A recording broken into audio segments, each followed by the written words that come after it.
Bonjour tout le monde, j'espère que vous allez bien, bienvenue dans cette 19e vidéo dédiée à Cassandra. On va poursuivre par rapport à la vidéo précédente. Dans la vidéo précédente, on avait mis en place un petit peu de monitoring, juste pour récupérer les métriques, avoir un petit graphe sous les yeux, mais on n'a pas grand chose de très vivant à avoir sous le coude. Et donc c'est l'occasion de découvrir un outil qui s'appelle Bentos. Donc on va revenir un petit peu sur nos slides.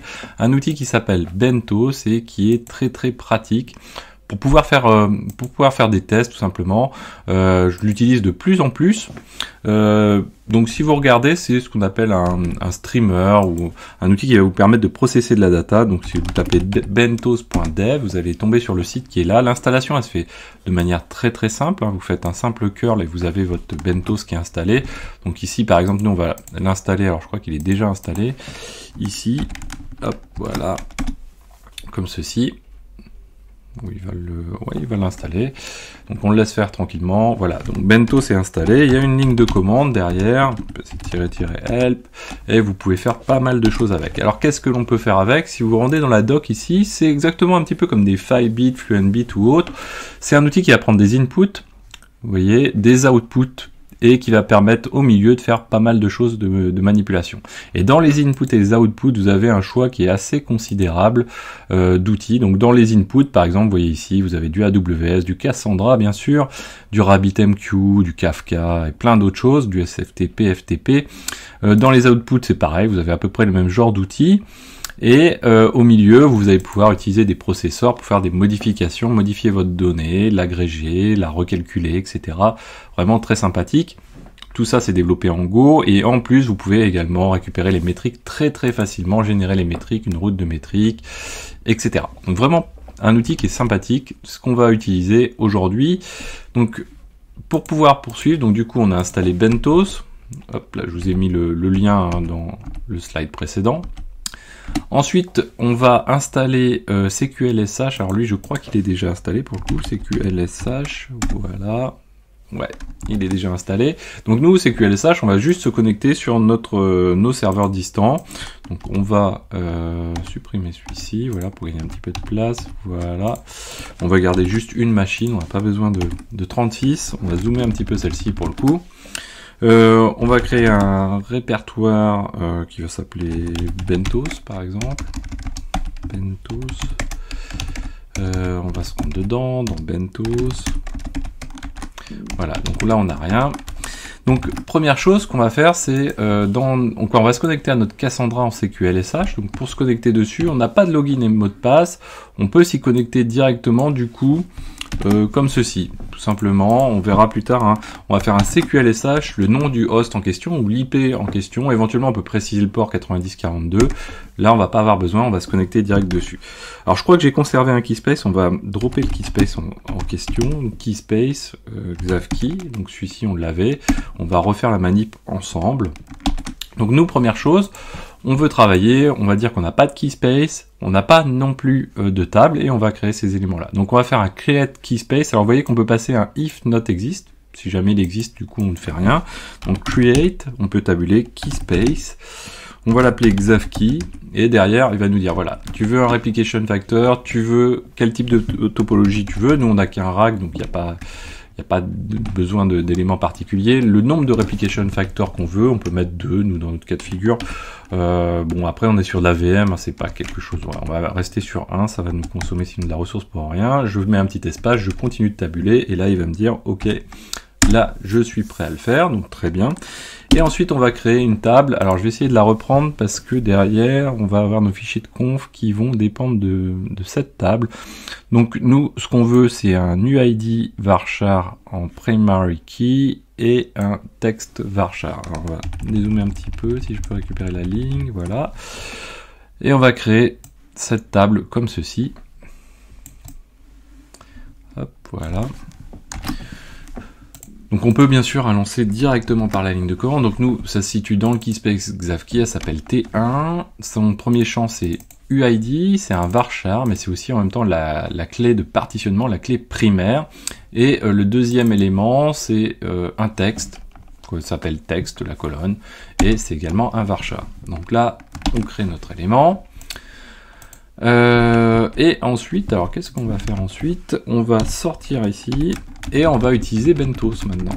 Donc si je fais, bien sûr, on peut vérifier, si je fais un select count étoile from xavkey.t1 count, si je le fais pas bien ça va pas marcher, étoile from xavkey.t1, ici j'ai aucune ligne dans ma table, bien sûr. Si je fais un select étoile tout court, il y a des limites hein, sur Cassandra, il ne faut pas trop l'utiliser. Donc derrière, on va avoir ensuite deux fichiers de configuration. Un fichier pour un écrivain, donc une machine qui va, un Bentos qui va écrire. Donc ici, sur le port 4196, donc on va venir regarder ensemble cet élément-là. Hop, on va le faire vim writer.yml. Et donc derrière, je spécifie une adresse, une interface plus un port en question. Pourquoi? Parce que par défaut, le port par défaut de Bentos c'est 4195. Et si je lance plusieurs Bentos, du coup, je ne vais pas pouvoir les lancer si je ne change pas un des ports pour certains de ces éléments. Ensuite, on va dire qu'on veut ingérer, on va dire 100 000 lignes. Et les lignes, générer des lignes. Et ces lignes, en fait, elles sont composées, donc root, c'est la racine. On dit qu'on va, par exemple, se donner une seconde pour la génération d'éléments supplémentaires. 0.1, on va dire. 0.1 seconde. Ensuite, on va dire qu'on va générer, donc là, c'est une fonction qui génère un UID V4. Donc, c'est le standard un petit peu classique des UID comme on les connaît sur Linux. Et qui va générer donc cet élément-là, qui va être stocké dans une clé qui s'appelle ID dans notre message. Et ensuite, un message qui s'appelle message, qui contient je suis un message et un numéro random, tout simplement. Ça, je veux l'écrire dans Cassandra. Donc pour ça, je vais utiliser l'output Cassandra. Hein. Vous avez, si on retourne sur le site de Bentos, vous avez ici les outputs, ici, Cassandra. Et voilà, ici vous retrouvez le détail, vous pouvez même faire du batching, vous pouvez faire l'écriture encore plus à la volée, etc. Nous on va passer les trois machines en question, on n'a pas d'authentification, on pourrait passer une authentification si on en avait une. On veut insérer dans la table T1, UID, donc le format UID texte, hein, nos deux champs, et on passe des valeurs ici, donc avec une requête préétablie. Et ça, on va le passer sous cette forme-ci, c'est-à-dire que root étant ce qu'on va passer à ce qui est au-dessus, on va faire correspondre notre root, c'est-à-dire la ligne. On récupère this ID, qui est le premier élément qu'on récupère de notre ligne de message, et on va le passer du coup dans l'ordre qui est mentionné ici, et this message qu'on va retrouver également ici. Donc là, on va enregistrer. On va faire bentos pour tester -c, writer, on a dit, hop, voilà. Et là, alors, il a une petite coquille à la ligne. Oula, qu'est-ce qu'il nous a mis? C'est assez étonnant. Writer 30, ligne 2, 16. Qu'est-ce qu'il nous dit? Query, expected. Ok. Alors, on va regarder ça. Donc, on a du 16. Non, ça a l'air bien cette affaire. Qu'est-ce qui lui arrive? Deux points, il doit y avoir une petite typo quelque part. Alors c'est souvent les mauvais copier-coller. Hop. On regarde. Non, ça a l'air pas mal là. Route mapping, je suis... Ah ouais. Pourquoi j'ai mis des... Ah oui, ok, je sais pourquoi j'ai mis ça. Parce que je l'ai utilisé par ailleurs et dans un autre cas de figure. Donc là, on relance. Et donc là, c'est parti. Donc il est en train d'écrire des éléments. Alors nous, ce qu'on va faire, on va mettre notre CQLSH à droite. CQLSH. On va se connecter direct dessus. Hop là. Sur donc 192.168.12.100 par exemple. Et on va faire un select count étoile. Après on va arrêter Bentos pour pas que je perde la RAM, je perde pas ma machine tout simplement, et là on va aller sur xavkey.t1. Voilà, donc là on a 325 lignes, 343 lignes, etc., etc. Donc ça avance au rythme qu'on a défini, donc 0.1 seconde pour la génération de chaque message. Donc lui, éventuellement, on peut même le laisser tourner. J'espère qu'on ne perdra pas la machine en question. On va le laisser tourner comme ça. Ensuite, on va rédiger un reader.yml qui lui va avoir vocation simplement à lire cette table. Donc on va faire un cadre de reader.yml qu'on retrouve ici. Alors le port justement n'est pas bon. Hop, voilà. Donc on va aller écrire ici. Et ici on l'a déjà utilisé, donc on va mettre le 95. Donc là qu'est-ce qu'on fait? Alors cette fois-ci on prend en input Cassandra, toujours sans login, sans rien. Et l'input, on va faire simplement un select. Donc tant qu'on va pas se déconnecter, on va récupérer les éléments du select et on va pouvoir les retraiter ensuite. Ça peut être très pratique. Imaginons on a 2 clusters Cassandra, on veut faire une migration. Alors il y a des méthodes plus spécifiques à Cassandra et plus rapides aussi. On peut dumper les stable par exemple. Donc là, nous, on peut très bien aussi fonctionner comme ça, avec un input, ça je l'ai déjà fait, un input Cassandra, un output Cassandra, ou outil similaire à Cassandra. Là, on va écrire les résultats dans un fichier qui est dans /tmp exavkey.txt. Donc là, si je fais bentos -c, et puis que l'on fait donc reader.yml, alors je vais peut-être le passer comme ça, j'espère que ça va bien se lancer, ouais voilà. Donc si je fais un tail-f sur /tmp exavkey.txt, là il est en train d'écrire dans le fichier, alors hop, je pense que ça ne doit pas l'aider si je... hop. Je suis en train de me poser la question s'il est en capacité de faire du flux continu. Oui, si, il est en train de le faire, voilà. Le mieux serait de faire un petit wc-l, wc-l sur, on a dit /tmp exavkey. Donc là, 1279 lignes. A priori, il a dû... je sais pas à quel rythme il est en train de les faire évoluer. Je suis pas sûr que... En fait, je pense que quand il est arrivé au bout... Là, on en a combien? 1786. Donc je pense que quand il est arrivé au bout, en fait, il a été... on génère pas assez vite de messages. Et une fois qu'il a terminé son travail, finalement, il va pas continuer. D'ailleurs, si ça se trouve, on n'a plus le reader. Hop, si je fais grep reader, comme ça.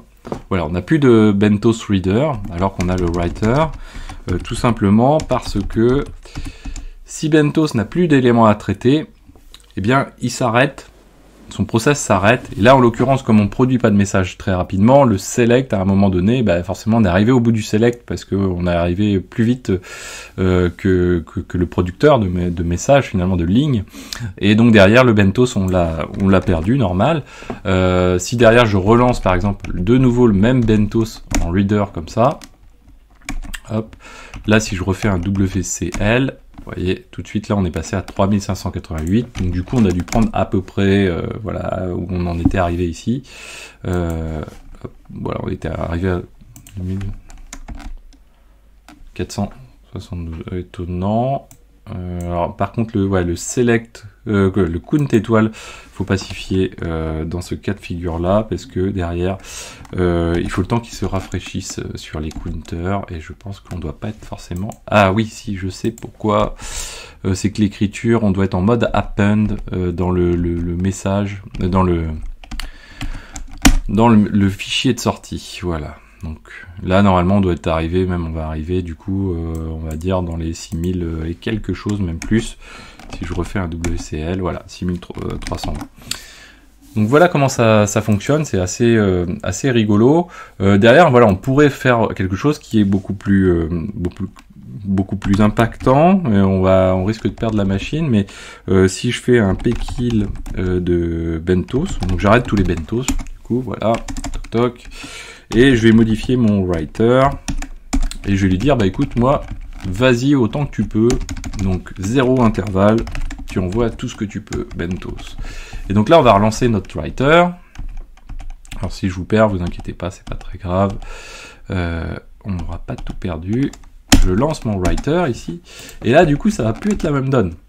Donc là, on va le voir arriver, alors ouais, 11 000, et là, on n'avance plus à la même chose, je pense. Voilà, on refait un select count étoile encore une fois.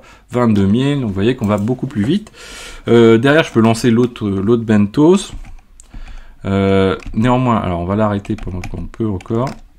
On va quand même vérifier une chose, c'est que derrière, on va pouvoir vérifier nos métriques. Donc si on se rend dans Cassandra, qu'on rafraîchit cette fois-ci, on va prendre quelque chose de l'ordre des 15 dernières minutes quand même, pour voir quelque chose de correct.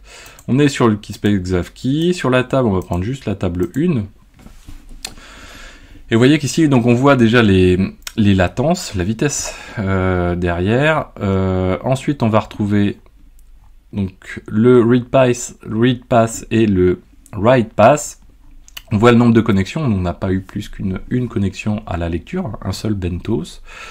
Sur le write, voilà, on va l'avoir ici. Et là, on voit le nombre d'éléments. Donc ça doit être celui-ci, le nombre d'éléments. Alors on a un caractère qui saute, mais ça doit être le nombre d'opérations par seconde, notamment. Non, c'est ici, write ops. Donc ça, c'est la latence, ok. Et le write ops qu'on trouve ici. Et vous voyez que c'est la vitesse à peu près où on est en train d'écrire le nombre d'éléments. Ici, c'est la taille du commit log. Donc si je relance ici notre writer, j'espère qu'on va pas le perdre, que je fais un rafraîchissement toutes les 5 secondes, bon, on va avoir ici un autre nombre qui va évoluer, peut-être même qui va augmenter un petit peu. Alors là, il a baissé forcément puisque je l'avais arrêté. Comme j'ai pas beaucoup de RAM, j'espère que ça va bien tenir. Hop, donc on laisse dérouler un petit peu. Donc là, oui, bon, ça va pas vite, hein. En plus, j'ai vraiment pas beaucoup de ressources que je ne peux pas affecter, hein, puisqu'il fait tourner le Prometheus et le Grafana en plus, hein, le serveur où il y a le Bentos qui tourne. Néanmoins, voilà, ça tourne tout doucement. Vous voyez qu'on tourne, c'est très lent, hein, pour le coup, 100 opérations par seconde, alors qu'on peut faire du bien plus que ça, plusieurs dizaines de milliers. Ça pose aucun souci. Bon, là, vous voyez que c'est quand même très médiocre pour le coup, mais l'avantage, c'est qu'en local, vous allez pouvoir faire des tests. Vous voyez, là, on a un petit bond d'écriture, c'est pas non plus monstrueux, 470 opérations par seconde. Peut-être qu'on va le laisser encore 2 secondes, il va peut-être monter un petit peu plus encore. Hop. Donc ça permet de faire des tests tranquillement, et éventuellement de générer des données aléatoires. Donc là, si on l'arrête juste pour boucler les éléments, donc on va arrêter Bentos. On va se reconnecter, donc si on fait un CQLSH, non pas sur celui-ci, on va le faire sur celui-ci, RCQLSH, voilà. Et si je fais un select étoile from Xavki T1, on va mettre un limite de 100 par exemple, voilà. Donc là, voilà un petit peu la tête de ce qu'on a généré, donc l'UUID V4 qu'on retrouve ici, et on retrouve ensuite le fameux message ici avec une partie fixe et une partie aléatoire juste derrière, et donc ça tourne tranquillement cette petite affaire. Voilà, donc là on est à combien on met de lignes? Donc là il peut mettre potentiellement beaucoup de temps, hein, avec Cassandra. Les count étoiles, il faut vraiment éviter, à part si on est sur des petites tables comme ici. Voilà, on a 156 000 lignes, c'est pas très gros, ça peut aller assez vite. J'espère que cette vidéo vous a plu, ça permet de voir un petit peu les choses. Vous retrouvez dans le lien en dessous de la vidéo, donc vidéo 19, les éléments qu'il vous faut. Et il y a une playlist dédiée à Bentos que j'ai commencé, que je fais évoluer au fur et à mesure. N'hésitez pas à aller la voir. J'espère que cette vidéo vous a plu. N'hésitez pas également à la partager, à mettre des pouces bleus, à commenter. N'hésitez pas également à aller voir la playlist dédiée à RabbitMQ. On utilise Bentos et Cassandra associés. C'est assez sympa de pouvoir consommer une message queue et d'écrire en même temps dans Cassandra. Ça se fait du coup avec Bentos très facilement. N'hésitez pas à vous abonner pour ne pas manquer les prochaines vidéos. Cliquez sur rejoindre si vous voulez soutenir mon travail, soutenir la chaîne si je vous apprends des choses. Et je vous dis à très bientôt sur Xavki.